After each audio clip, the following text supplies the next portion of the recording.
peaceful meeting for all. Today's theme is self-help books.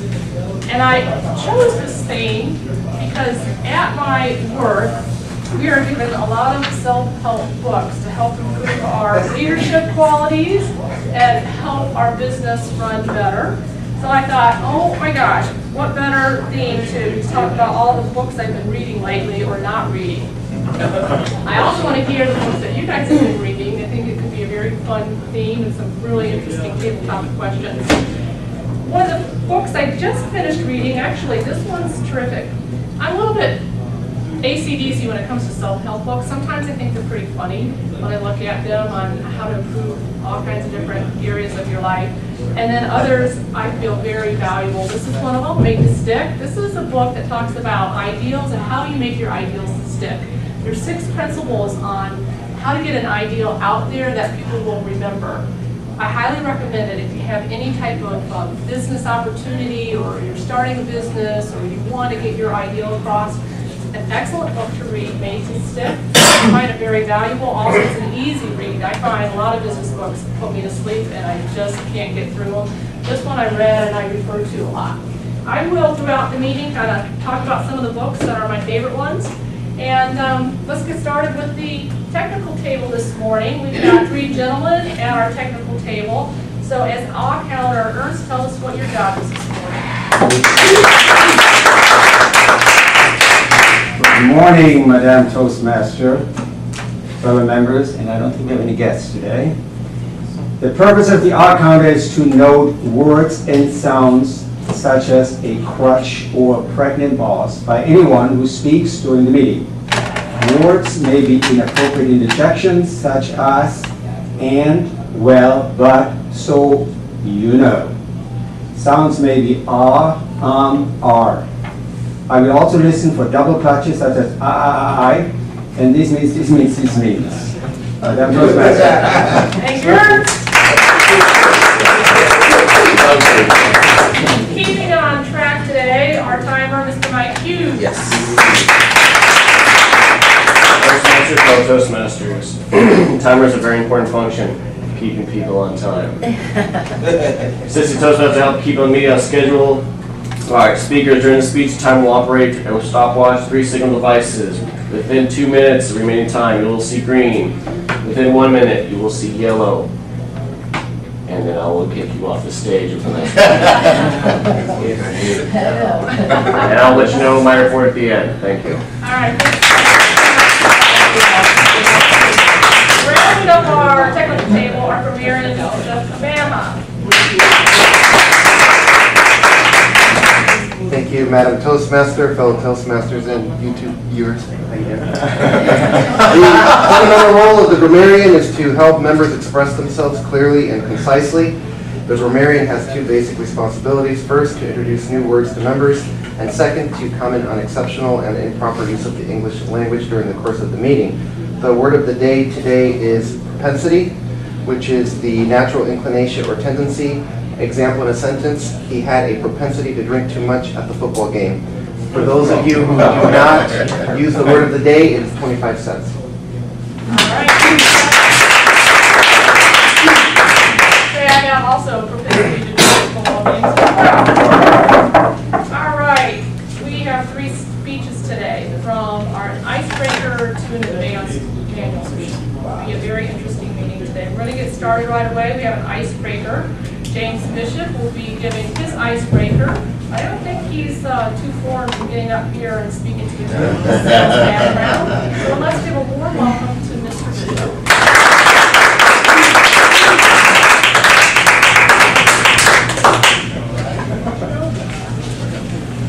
Thank you, Madam Toastmaster, fellow Toastmasters, and no guests, but YouTube viewers. So, I was going to start off this speech with a joke, and I had a hilarious joke written. But I told it, and it's so funny that it would blow your hair out. And I told it to Gus this morning, and I didn't want everybody to even hear it just like Gus, so I decided not to tell it. For my introduction and my icebreaker, I want to tell you a little bit about my life. And I lead a very unique life. I grew up in the military. I've traveled, I've been more places than you could shake a stick at. So I thought, what item could I describe myself as? And I thought of a golf ball. The reason a golf ball travels, on average, a golf ball will travel between 4,000 and 6,000 yards. Maybe more if you play military golf, you know, right, left, but between 4,000 and 6,000 yards per round. How many people in here have moved 1 to 5 times? Show of hands. 10 to 20 times. 20 to 30 times. At 28 years old, I'm on my 44th move. Whoa. I've moved on in the military because of my father's his MOS. I don't know exactly what that stands for, but it's his occupation pretty much. His MOS was pretty highly sought after, and he had a propensity to move around, and we went to Germany, Italy, France, Russia, Spain, England, Ireland, all within a period of 2 years. So traveling. Next, mishits. Do you know that a golf ball, if you hit it 1/32nd of an inch off, it will fly 5 to 10 yards, left or right. 1/32nd of an inch. In my life, there's been mishits. At 22, I decided that I was young enough, smart enough, and had the drive to stop making other people rich and start making myself rich. So I decided in 2008 to start a real estate company. We had a property management division, we had a commercial division, we had commercial property management, as well as overall just regular sales. And I don't know if any of you have ever experienced what happened in 2008 or have that memory of what happened just 4, 5 short years ago. The market tanked. I was in Greenville, North Carolina. At 22 years old, I invested everything I had into this. I lost it all. I was forced to move back home. For some, that would have been down. For my little brothers, I have an 8-year-old brother and an 11-year-old brother. They loved it. They were ecstatic. I used to get woken up at 7 a.m. on Saturdays to go watch cartoons with them. My mom loved it as well because I was there. You know, moms just love their boys. Let's just be real. I'm the firstborn. And then my stepdad loved it because I was there to cut the grass. But all in all, that was one of the biggest mishits of my life, and I felt down. But ultimately, I got back because just like a golf ball, no matter where it's hit, it can always find its place of where it needs to go. And I got back. I moved to Florida. I found a company that I loved. I developed a skill that I love, which is speaking. Who knew? At little years old, I never got a great conduct grade because I talked too much. In 3rd grade, the teacher moved me from where I was to the quiet kids. Got all the quiet kids to talk. So she moved me from there and put me right next to her desk.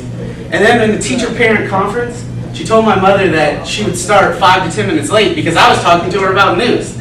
Just because I have a propensity to talk. And that's what I'd like to share with you today, is that we can all be like a golf ball. In our life, we have travels. Sometimes in our life, we have mishits. But it's always ending back up where you're supposed to be. Thank you all for the time. Thank you, James. Congratulations on your icebreaker at our meeting this morning. Way to go. Thank you. And we need 1 minute for our informal evaluations, please.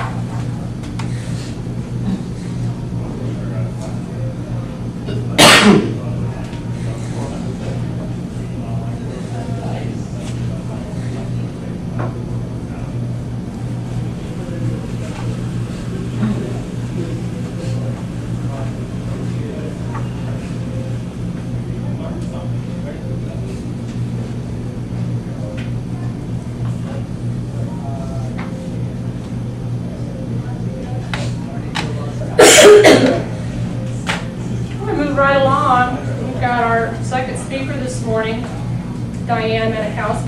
As we move through the many experiences of our lives, we are each given the opportunity to decide whether we want to learn and grow in wisdom and character, or simply move on without a thought or care about them.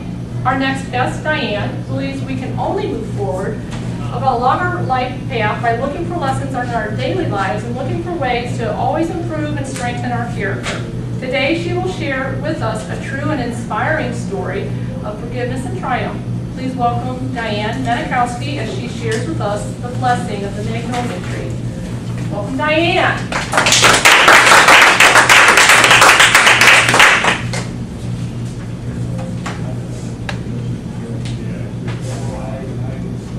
Words have power. Words are very powerful.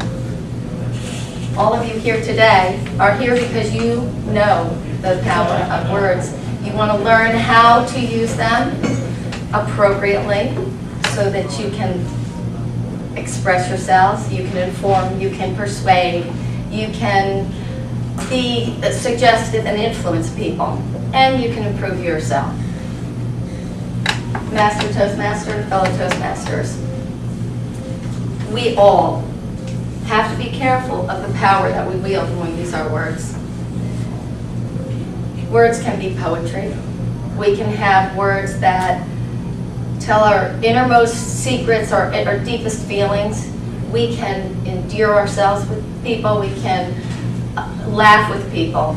We can help people, support them when they're down and out. But we can also have cutting words. We can use words to divide people. We can use words to hurt people. We can use words to rip them a new one, pretty much. And it's really our choice. Now, each of us has a propensity to hurt the people that we love a lot more than we would other people. Most of us here would not dare to use cutting words and say horrible things to one another. But we don't have a problem saying it to our loved ones because we think, well, it's okay because we love them and they know we love them.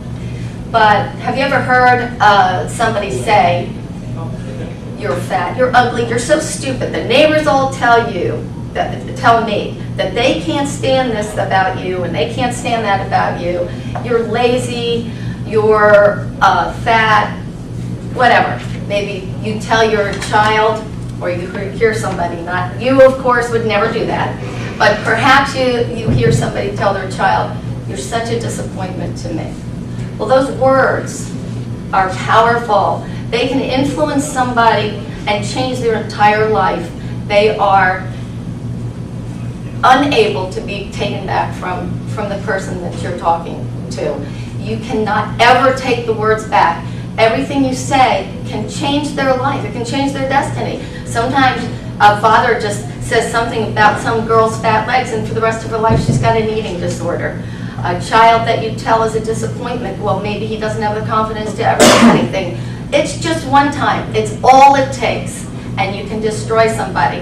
Now, we wield that power, and a lot of times we use it.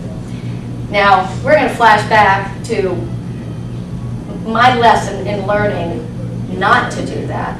Back to spring of 1995, happily married, have a wonderful husband, my best friend. He's my rock, my stable.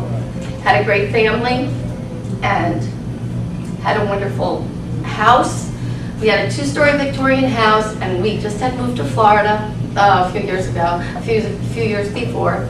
We were trying to make our life like the idyllic life. So my idea was I wanted a 2-story Victorian house. I wanted it to be beautiful and wonderful, and our dream home. I wanted to give that to my children, to my husband, and to me. So I went out, of course, you all know my propensity for planting, and I planted orange trees and all kinds of fruit trees, and I planted this beautiful magnolia tree. As you came out the front door from the wraparound porch, you would be able to see this magnolia tree. And I had star anise, I had everything, because I wanted it to look like a Charles Dickens Christmas at my house all the time. And my husband was not really good at plants and all that kind of stuff, but he wanted to be part of it. So one day, like I had told him, don't touch this. Don't touch that, just leave that alone, I'll take care of it. Please do not ever touch this, okay? And we're good. One day he decided that he was gonna go out in the yard and he was going to make our house look beautiful. And he mowed, and he trimmed, and he edged, and he trimmed, and he trimmed, and he trimmed. Now, my star anise tree at that moment was laden with star anise. That was almost right, but not quite right. And I was going to be cutting that for, you know, when it came time so I could use it for gifts and Christmas and that type of thing. And I had a little magnolia tree about yay big, maybe, you know, planted in the ground right at the perfect position. And I picked it out specially because I wanted it to be beautiful and wonderful in the perfect shape. So my husband comes in after about 4 hours out in the yard. And he is so excited. He's got, now all of us, you all know this, women. The guys come in and they're so proud of themselves. And they've got this beaming face. They're so excited that they have done something for you. That you are going to be so proud of them. They want to do it for you because you are wonderful and you're the love of their life. So John, my husband, came in and he said, come and see what I did. I gotta show you what I did. So I'm like, uh-oh. He said, oh, I trimmed, and I'm like, I don't know, you know, okay, I better go see. I walk out the door and I go down the sidewalk and I turn and I look, and my star anise that had been up to the top of the turret was raised to the ground. And I'm speechless, which is very rare. So my jaw dropped to the ground and I couldn't believe it. There was no star anise to be found. It was all bagged up, put away. And I turned and my magnolia tree that had been beautiful was a big long stick with a tiny little triangle of leaves at the top, no bigger than this, honest, and I lost it. I saw him so proud of himself, and I was, oh my God, oh my God, oh my God, oh my God. Well, that didn't make me feel better. Oh my God, what does that do? Oh, I started to curse, well, that doesn't make me feel better. So I need to take this out on somebody because I have to make myself feel better. Because I have to hurt him, okay, or somebody, till I feel better, until it's all back where it was, right? So I can't believe this, you're so stupid. How could you be so effing stupid? Oh my God, oh my God, oh my God. And I'm saying all these words and I'm watching my husband's face, this happy, wonderful, proud face, suddenly droop just a tiny bit, little more and a little more, until it was a frown, until it was a question like, who are you? What is going on? Now, this never happened. We never had this kind of a marriage where I would just do this kind of thing, but this really did it. So we're all capable of this, all of us. Every one of us have done it sometime or had it done to you. So I waited and I kept on. I watched it and I was feeling good because I'm really finally starting to explain to him that he better listen to me, by golly, from now on, because he's just destroyed my life. And I tell him, I can't even believe it. I never want you to touch my stuff. How dare you? And finally, I'm done. I don't have anything else to say, but I've totally skewered him and destroyed him. So he walks out, walks in the house, and he gets a suitcase, and he goes to a hotel. And I'm like, good riddance, glad. I'm happy you're doing that. Good. I can't even stand seeing you around here anymore, right? So he leaves. About 2 hours later, and I'm really missing him. He's my best friend. And you know, I don't feel sorry that I did it at the point, you know, but I really want him back. So I call him, and he answers. He hasn't checked in. He's just sitting there because he wants to come back too. So he comes back. Now let's forward to Christmas of that same year. My husband collapsed from a pulmonary embolism and was in a coma and died in January of 1996.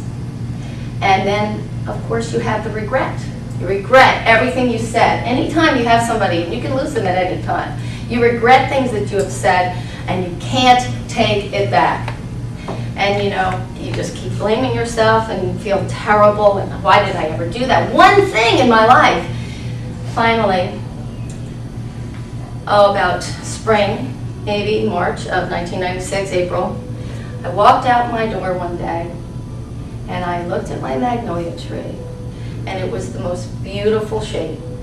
It had become absolutely amazing and beautiful because my husband had done what he did.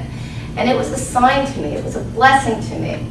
It was a forgiveness, and it was to show me that it's all going to be okay. We do not need to destroy people, and it was my reminder to never, ever do that type of thing to anybody again. So that day, back in 1996, I made a promise to myself, a swear, that I would never, I'm sorry, I'm going to finish. So I would never, ever say anything that I would ever regret to anybody. Now, I've kept that promise. It's really hard to do sometimes when you're right in the middle of an argument. But the first time you do it, knowing, like I would see the magnolia tree in my head and know, okay, this is my lesson, I need to learn, and I would hold my tongue. And I wouldn't say something that I wanted to say. And the one time you do that, the first time you do that, it feels really good because you go, wow, I did it. It was a challenge and I did it, and it wasn't so bad. Instead of having to be right and be the one who gets everybody upset and feel better about myself, you know what? I felt better about myself. I had more respect for myself. I had more confidence and joy in my heart because I didn't hurt somebody, and I knew that in the future I would never have to have any regrets again. I don't have any regrets. I've forgiven myself for all those things. I implore you all to think of my magnolia tree. I have something for everybody that Alexandra is going to hand out. It's my blessing to you. Hopefully, my inspiration to you. Maybe it's a catapult. Maybe you can think of some time that you did this and you go, wow, I shouldn't have done that. Maybe this will inspire you. Plant the seed. Plant the seed in your mind, plant the seed in your garden, and let the blessing of the magnolia tree infuse your hearts and your soul and your mind, and save yourself, become better. Look in the mirror and say, wow, I'm a good person. I have done no harm. I haven't, and I hope that today I have inspired you all to do the same. Thank you very much.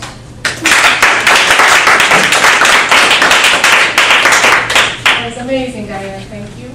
Can we have a minute on the clock, Mike? Sorry, Mike.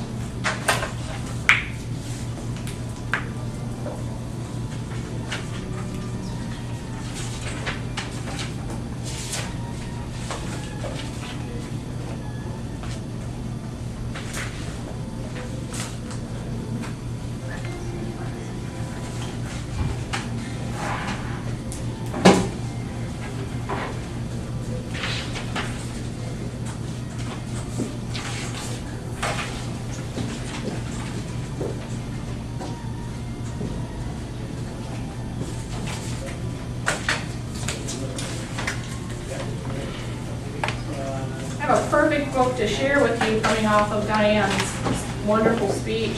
This book is by Tom Rath and Donald Clifton. How Full is Your Bucket? Has anyone heard of this book? How Full of Your Bucket talks about the principle of dipping into somebody's bucket and dipping out. And what it means is, when I first heard this title, I thought, let me tell you how full my bucket is. I was thinking about workload. This is not what this book is about. This is a book about how you speak to people. Do you give them compliments? Do you make them feel good? Are you filling their bucket? Or are you saying things that remove from their bucket, empties their bucket? It's about treating people with respect or making them feel good versus negative. So every encounter you have has a positive or a negative experience, and it talks about that. There's also a children's book, How Full is Your Bucket? It's a great learning lesson for kids if you've got small ones. Our third speaker, rounding up our speaking list, will be talking about her work. She works at an advertising agency and will be speaking about one of her clients. Speaking from the Advanced Communications Manual, Speaking to Inform, her speech title, NMEDA. Please welcome Toastmaster Kerri B.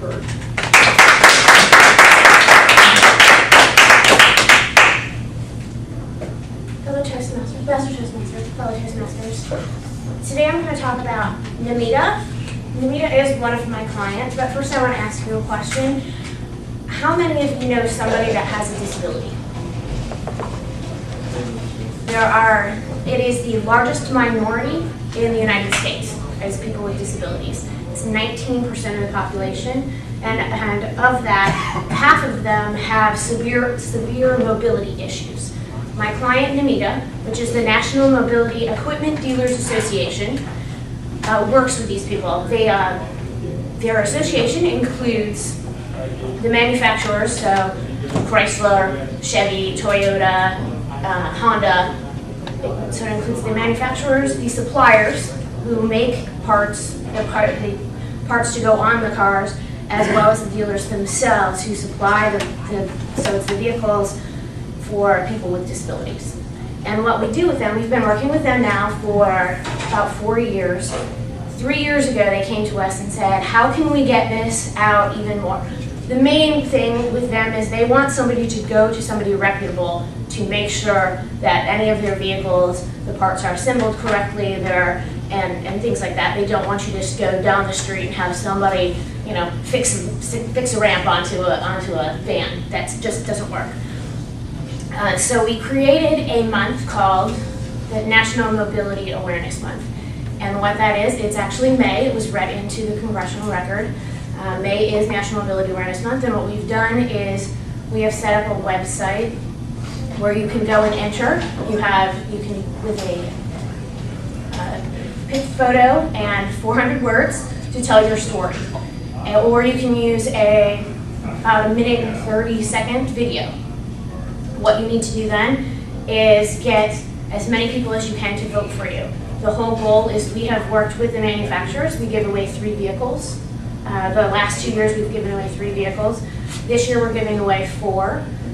We have targeted them actually specifically this year so that one will go to a caregiver, and that could be somebody who's caring for a child that has a disability or for an aging parent who maybe now has mobility issues.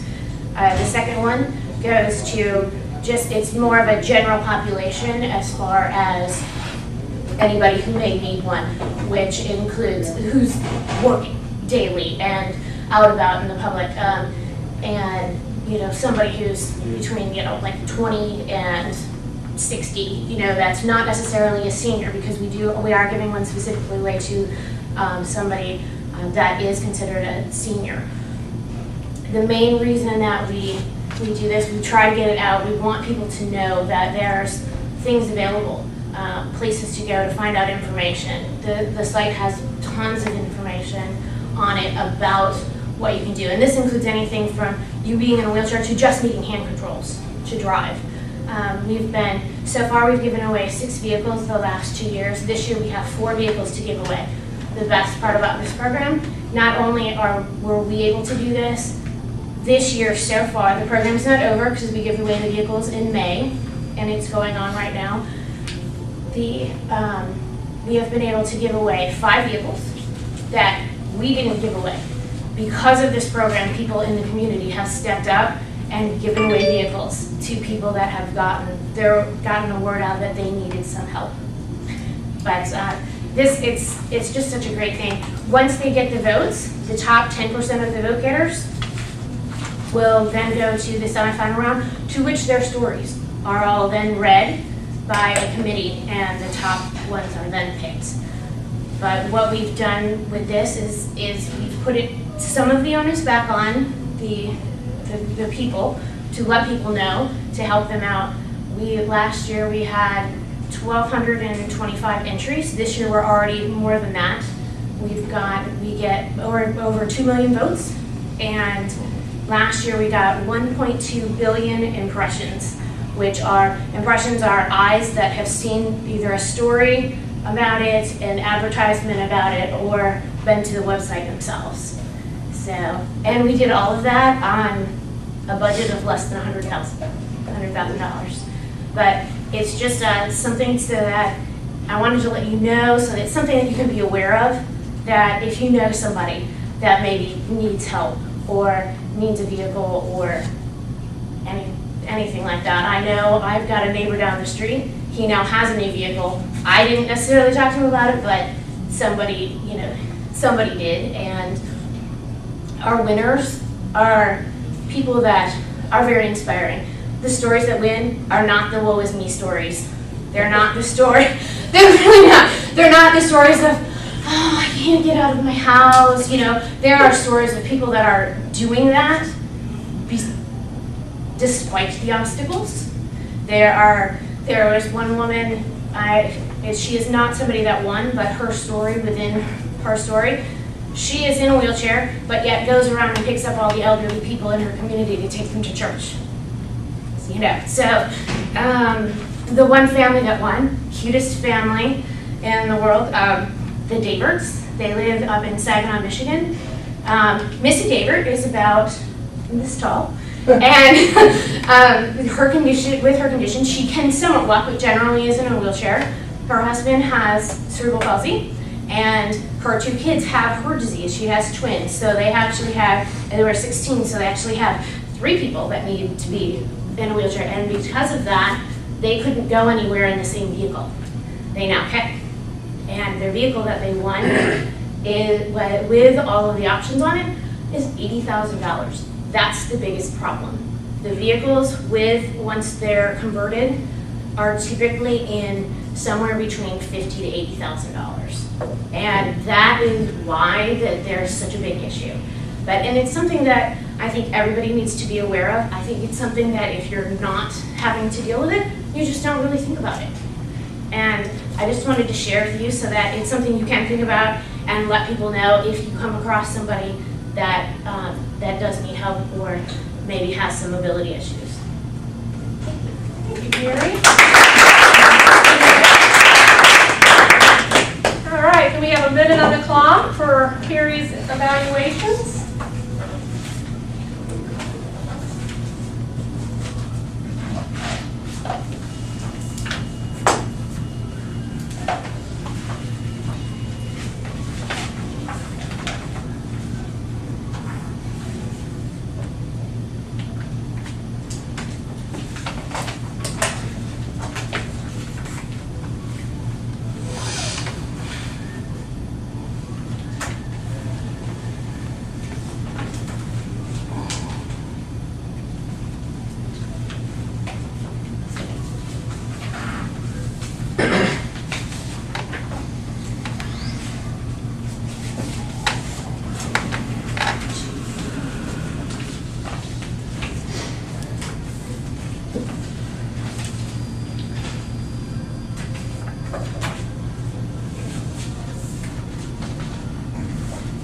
Right.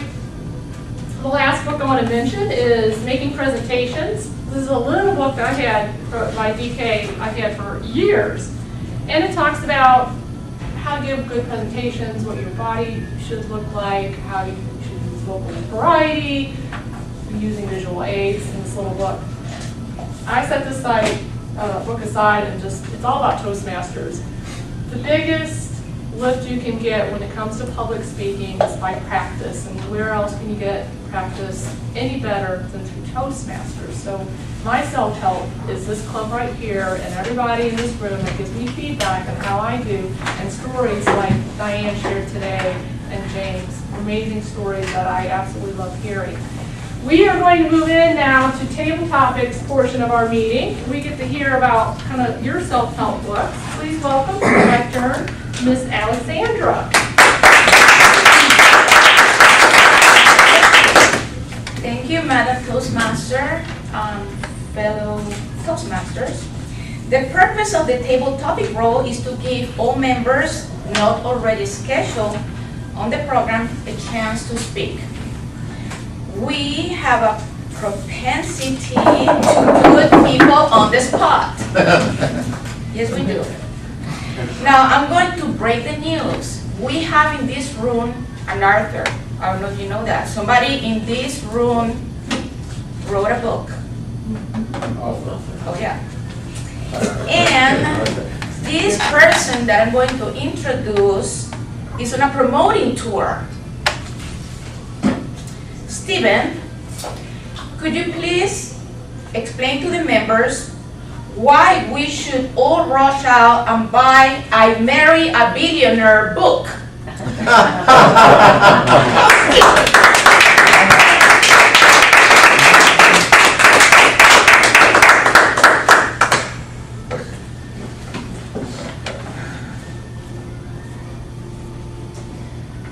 Madam Table Topics Master, the reason that you're going to have to get this one bought is to help me fulfill the actual promise being made within the book. Because in order to actually say that you've married a billionaire, you have to have one already in place. Hard to actually meet them directly. They do tend to avoid any place you might want to care to go yourself. Therefore, you have to find a way to make one. And the idea is if, at the price that's provided here, can sell 250,000 of these within the next week, I can at least let it be said that my wife had married a billionaire at that point. So to help me fulfill my dream, I'm asking you to get out there and do your part. Share it around, buy for yourself, your family, for everyone in your block, and those you might happen to know on the internet as well. And eventually we get to the point I can say you all help me along, and then the next version I'll make sure to have everyone in the credits for thank you for helping.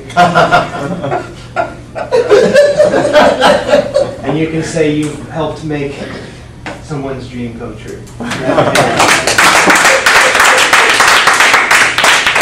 you, Steven. That was very, very inspirational. Now we have another author here that really I need to understand. I mean, this person inspired me when I read this book, and I want to understand where the inspiration came from. Stephanie, how did you write Crazy Sexy Love? What was the inspiration?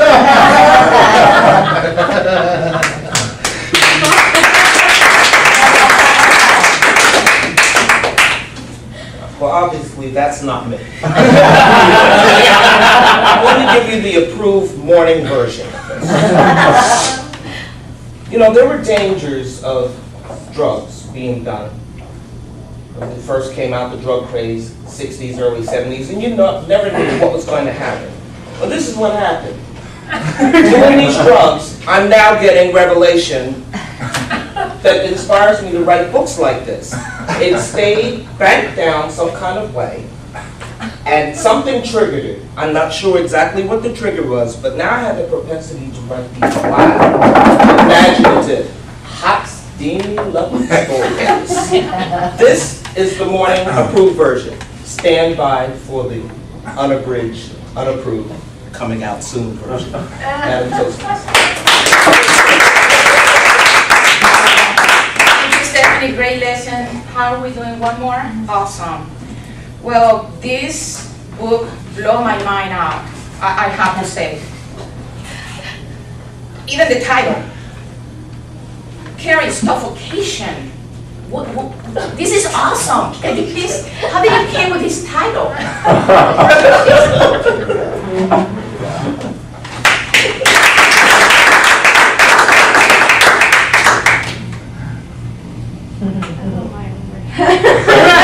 Surprise.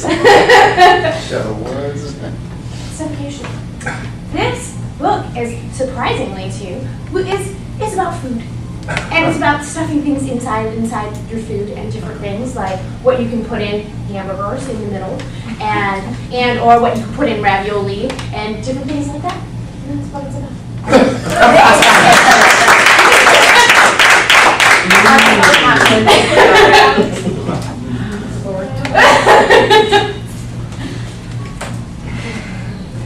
All right, well, it's that time for me to relinquish my duty as your Toastmaster this morning and welcome our President and General Evaluator, Mr. Stephen Morgan.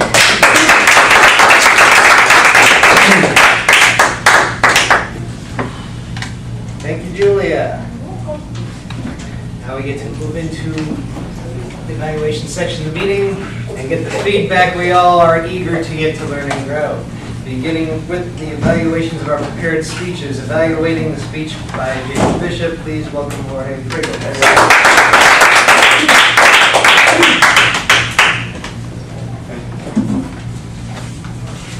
Thank you, General Evaluator, fellow Toastmasters, and especially James. I always enjoy hearing icebreakers, and you did a great job today. Obviously, you cannot tell if I didn't know this was your icebreaker, that this would have been your first speech in front of this group or any group of people. So obviously, you do have a natural propensity towards speaking. You're very, very comfortable up here.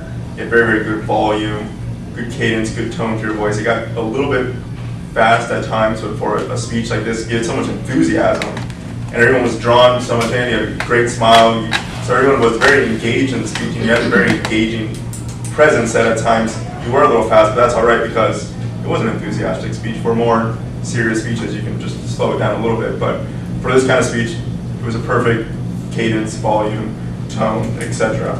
Like I said, you very easily connected with the audience. We did learn a lot about you. So we learned how many times you've moved, a little bit about your family, obviously about the real estate company you had in North Carolina, that you moved back to college, you then to move down locally. So we learned a lot about your history in an abridged format. It was great that you used no notes. So it showed a lot of good preparation, no podium, no notes. You walked around the room. I had to say, it's not about the walking around the room. You walked up, you kind of stayed over there, so blocked away some of these people. So just make sure that when you're walking around, just come back to the center every once in a while just to reset, and then keep flowing around. But other than that, you did make over there, you went around, you made eye contact with everybody. Very good. You didn't have any nervous kind of hand shakes. You used good hand motions, so they weren't in your pocket, they weren't in a stationary form. So you did move your hands around a lot, so no nervous tics with the hands that I could notice. I like how you started out trying to do it, or saying that you were going to do a joke and you didn't because it's a little old doesn't matter. It was a great way to break the ice to the icebreaker. And then you followed up with that, with then this analogy. It's a different kind of analogy that no one's ever, it's a different way that I've heard of. I've never heard that analogy of golf ball, but it's very interesting. It worked really well with the way you did it, and you really wove that analogy in throughout your speech very well, about the miss hits and the distances to moving. So you really, really tied everything back into that golf ball analogy and theme very well. So I have to say, room for improvements, just about, again, watch your positions.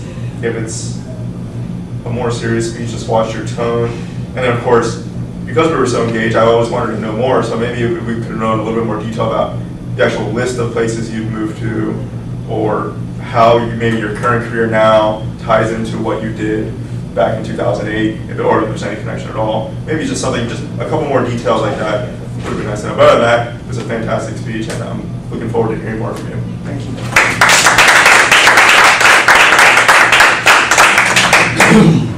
Evaluating the speech of Diane Manikowski, please welcome Paul Walsh.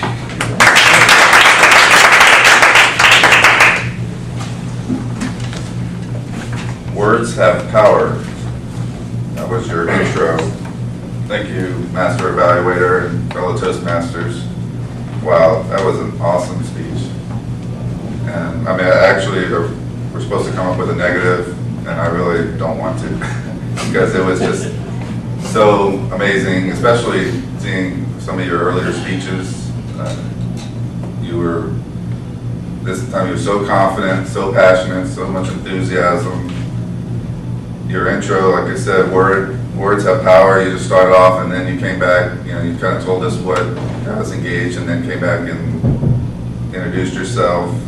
I like the way you used we when you were talking about we all have a tendency to use words, and we have so much power in those words. It really, instead of just saying I do this or you, it kind of said, we're all involved in that.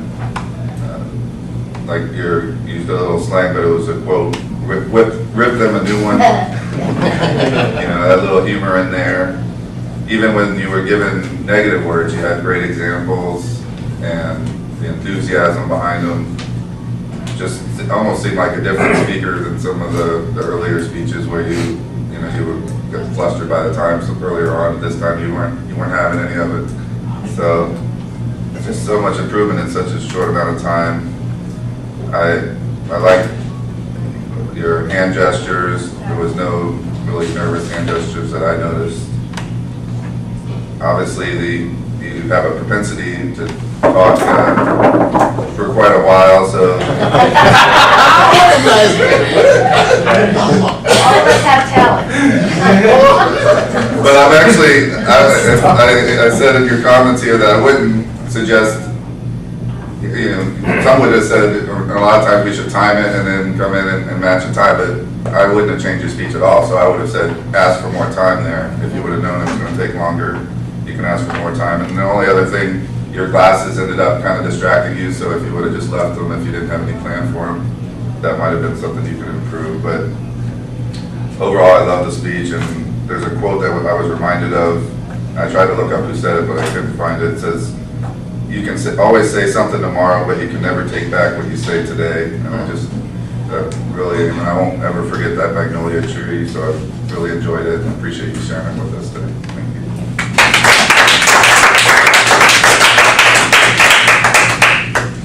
And evaluating Kerri B's speech. Back from his world tour, please welcome Gus D.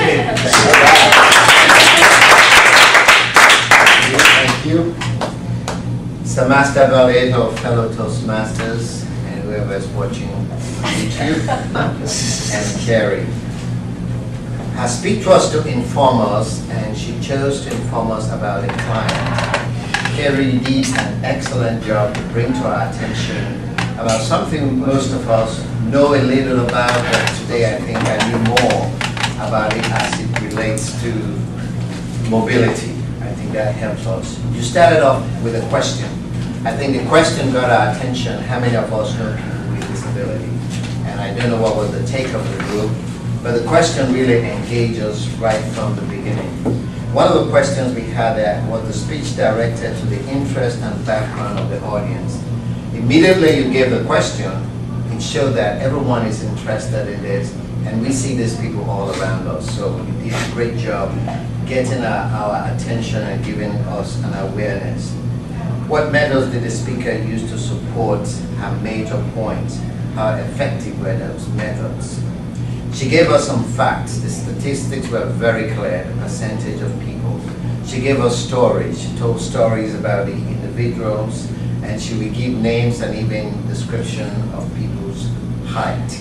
I thought that really, because part of this speech was to give a visual aid, but I think by showing us the heights, she lets us imagine. I hope we use our imagination, because there was no picture of the company or the individuals, but just the words she described were able to get into our minds and our hearts. So even though that was the downside of the speech, by not showing us pictures and visual aids, but what we talked about before, the presentation, words are very descriptive. If you describe the words, I can think about the person who is in Saginaw, Michigan.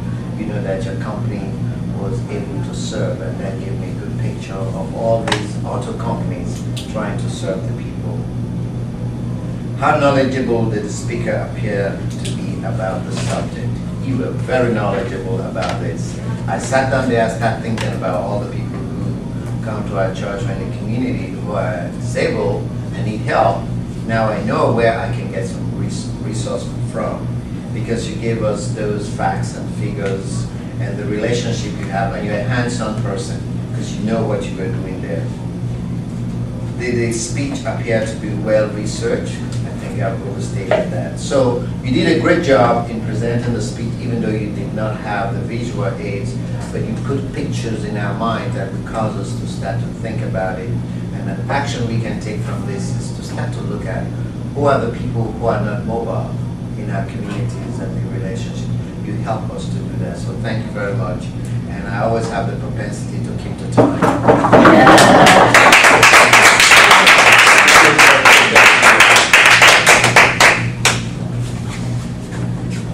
Amazingly, we fought against our propensity to fall fall behind time and get caught up with a couple minutes to go. Hopefully, the functionary reports won't change that.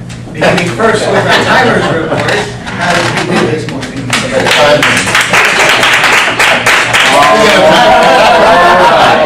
You buy the cards. Let's start with James. 4 minutes, 2 seconds. Outstanding job. Diane. 12 minutes even. Wow. Kerri, 7 minutes. Outstanding. What else we got? Alexandra was 1 minute. Steve, you're 1 minute 15. Stephanie, you're 51 seconds. Kerri, you're at 20 seconds. And then Steve for the evaluators, 17 seconds. Jorge, you're 3 minutes, 12 seconds. Paul, 2 minutes, 35 seconds. Gus, right at 3 minutes. Outstanding job. That's my report. Thank you. How many hours do we have this morning? Starting out with Julia Kaufman, there was no R's and no Uns.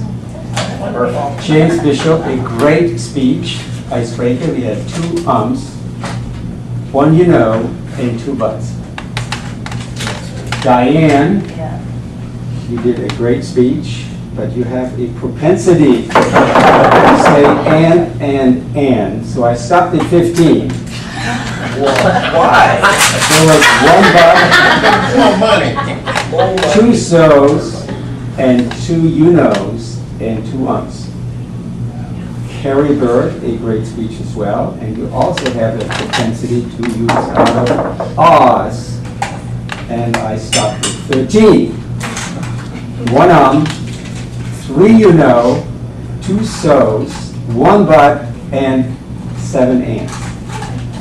Alex, clean. I watched very closely when Stephen spoke, and I only could hear 1 so. Stephanie, nothing there. Jorge, 1 and. Paul, you had 2 you knows, 1 so, 1 but, and 2 ands. And Gus, 1 so. That's my report. Table topic master.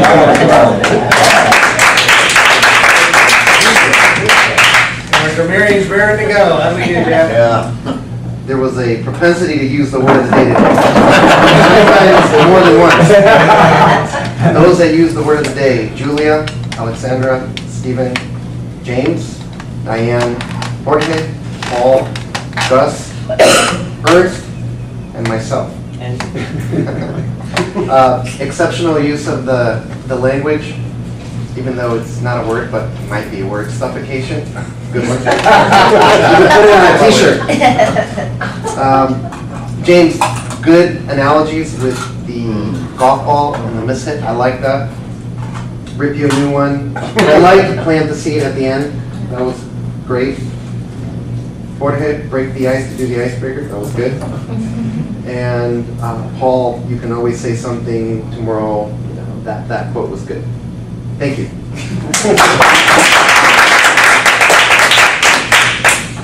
And for the general evaluation of the meeting, thank you everyone for helping getting things out and up this morning. If there's anyone who'd like to take on Sergeant Arms officially, we can certainly be happy to do that. We'll also be electing officers, ideally sometime next month anyway, for the terms that begin July 1st. So keep in mind which ones you might be interested in. For the preparation, Julia, Fun Theme helped you provide tidbits that weren't very long, which was good because we had a lot of interesting time differentials moving back through as I was trying to keep track, but the times that you had on the agenda were very appropriate to help us keep on time. Normally, we'd usually have table topics for the buffer. Table topics went about the time it was set, and since it was a few minutes late, somehow the evaluators all shortened everything. Came out fine on that end. The evaluations in particular, the one thing I'll particularly point out, since it happens a few times, when you're coming up to the end of the evaluation, do not just simply say particular thing to improve on and then go into the conclusion and end on something positive before going into the conclusion. And Paul, we're never giving anything negative.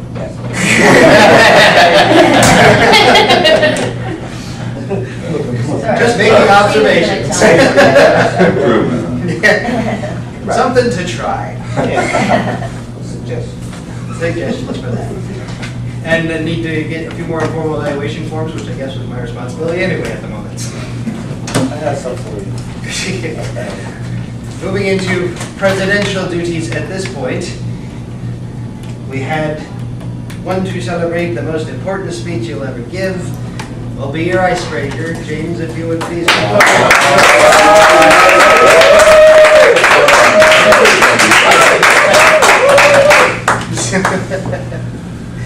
Thank you for doing that, and we're hoping that there's going to be many more to follow.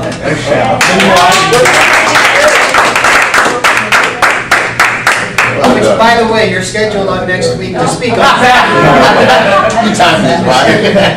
And if anyone is curious, although Diane was giving her the 10th speech from the CC manual, it is not for her speech completing the manual. She's just doing it out of order, which is perfectly fine. Okay, next week's schedule, Paul, you're listed as Toastmaster. Wow. Up for that? Yeah. Good. The scheduled speakers are James, Pat, and Susanna. Pat's not here to be her icebreaker. Susanna, say at this point, Mike, you're listed as Table Topics Master. Oh, boy. Ready for that? Ooh, time. Susanna actually said she's not. Ernst, General Evaluator. Susanna's not gonna be able to. Susanna can't do it? Wow, that's a surprise. Okay. Susanna can't do what?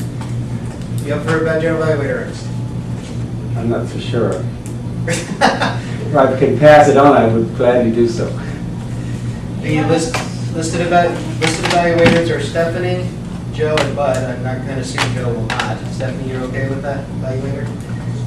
Grammarian assumes open, timers Alexandra, and I'm listed as odd counter. So if there's anyone who wants the speaking slot, general evaluator slot, I can switch general evaluator when you want to do timer. Time, I do that, yeah. Okay, we'll switch. okay?